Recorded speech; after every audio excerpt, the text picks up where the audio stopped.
Sairam electronics and batteries कोणत्याही electronic वस्तू खरेदीवर हमखास आकर्षक भेटवस्तू सोबतच मिळवा 5,000 पर्यंत कॅशबॅक 0% डाऊन पेमेंट 0% व्याजदर साईराम इलेक्ट्रॉनिक्स अँड बॅटरीज संपर्क 93 25 42 22 32 आणि 77 09 80 59 05.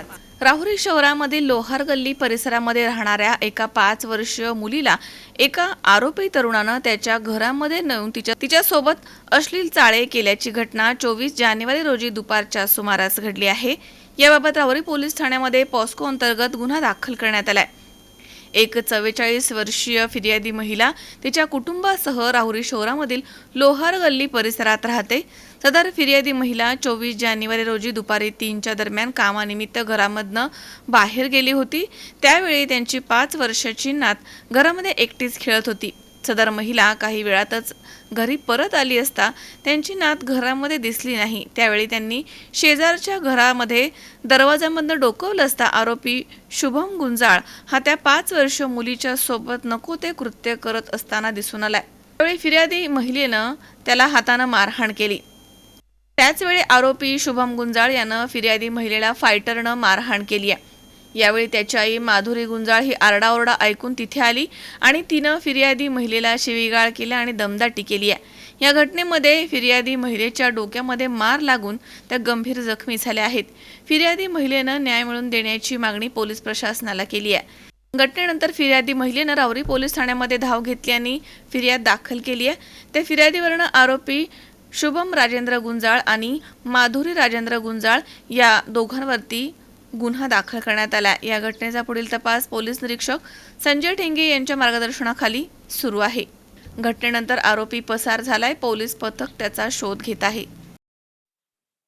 काल 24/1/2025 रोजी दुपारी मी घरात असताना माझ्या मोबाईलचा रिचार्ज संपल्यामुळे मी घराच्या बाहेर गेले आणि माझ्या नातीला मी सांगितलं की बाई तू टीव्ही बघत बस आणि ते सांगून मी बाहेर निघाले.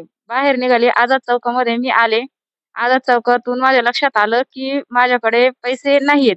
मी विसरून आले पर्स. म्हणून मी रिटर्न माघारी गेले असता माझ्या घरामध्ये माझी नात तिथं नव्हती, मला दिसली नाही. त्यामुळे मी माझ्या नातीला शोधत बाहेर आले. बाहेर आल्यानंतर पाठीमागे जे आमचे शेजारी राहतात त्या घरामध्ये मी असं डोकून पाहिल्याच्या नंतर तिथे तो मुलगा शुभम राजेंद्र गुंजाळ याच्या घरामध्ये शुभम राजेंद्र गुंजाळ हा माझ्या नातीबरोबर नको ते कृत्य करत होता. त्याने चड्डी काढलेली होती माझ्या नातीची आणि त्याचा राग मला भयंकर आला. त्या रागामध्ये मी त्याला 2-3 चापटी हाणल्याच्या नंतर त्याची आई तिथं आली. त्याची आई आल्याच्या नंतर त्याच्या आईनी आणि त्यांनी राग आला त्यांना, मी त्याला मारलं म्हणून त्यांना राग आला आणि त्या रागाच्या ह्याच्यामध्ये त्यांनी त्या पोराने माझ्या डोक्यामध्ये फायटरनी मारलं, मला रक्तभंबाळ केलं आणि त्याच्या आईने पण मला खूप बेदम मारहाण केली. तेवढ्या रक्तभंबाळ अवस्थेत मी राहुरी पोलीस स्टेशन मध्ये येऊन माझ्या नातीबद्दल मी माझी पोलीस कंप्लेंट केली, तक्रार केली आहे आणि ती तक्रार मान्यता घ्यावी, ग्राह्य धरल्या जावी आणि माझ्या नातीला न्याय मिळावा हीच माझी इच्छा आहे. मनोज साळवेसह सतीश फुलसौंदर, C24 तास, राहुरी.